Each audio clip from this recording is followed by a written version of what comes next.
What's up, Prize Fight fans? I'm Brian Tong, and we've got a battle where the emotions fuel the fire. It's a prize fight punch-out between Apple's 120 gig iPod Classic and Microsoft's 120 gig Zune. Our judges for this fight are Senior Editor Donald Bell, Senior Associate Editor Jasmine France, and myself. Now we'll take the average of all three judges' scores for each round using decimals rounded to the nearest tenth, and the final prize fight score will be an average of all the rounds. We're going 5 strong. Round 1 is the sexy, which player is good on the eyes.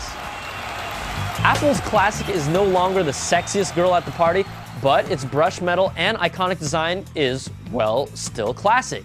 The Zune's not as sexy, but calling it ugly is a little exaggerated, and its screen is almost double the size. The Classic gets a 3.7, and the Zune gets a 3.3. Next round, navigation. The iPod click wheel and menu is one of the slickest interfaces on an MP3 player, but we found the iPod Classic's click wheel wasn't as responsive. The Zune's interface is big and bold, and the Zune touchpad responded to every move and swipe. The Zune gets a 4.3, and the Classic gets a 3.7. You might be surprised, but the Zune takes this round. After averaging 2 rounds, the Zune leads by just 1/10 of a point. Next round is all about compatibility. iTunes is Mac and PC compatible. There's no music subscription service option. It has the largest digital music and media catalog, and its range of accessories is unmatched. Now, the Zune software works with a PC and a PC only. You can go with the Zune Pass subscription or get your tracks individually, but accessory support is pretty weak. The Classic gets a 3.7 and the Zune gets a 2.7. Yikes, that's a pretty low score. Now the next round is about the sound and science.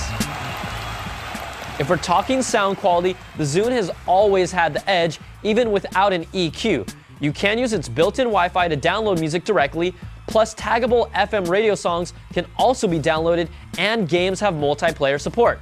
Battery life is where the iPod Classic shines, with about 36 hours of audio and 8 hours of video playback. The Genius feature is nice, but this is basically the iPod of old from 2 years ago. The Zune gets a 4.3 and the iPod gets a 3.3. After averaging 4 rounds, the Zune is just a sliver ahead of the iPod. The final round that decides it is bang for your buck.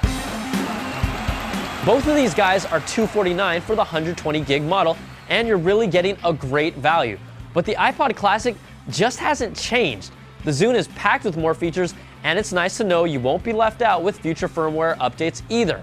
This round goes to the Zune with a 4.3, and the iPod gets a 4.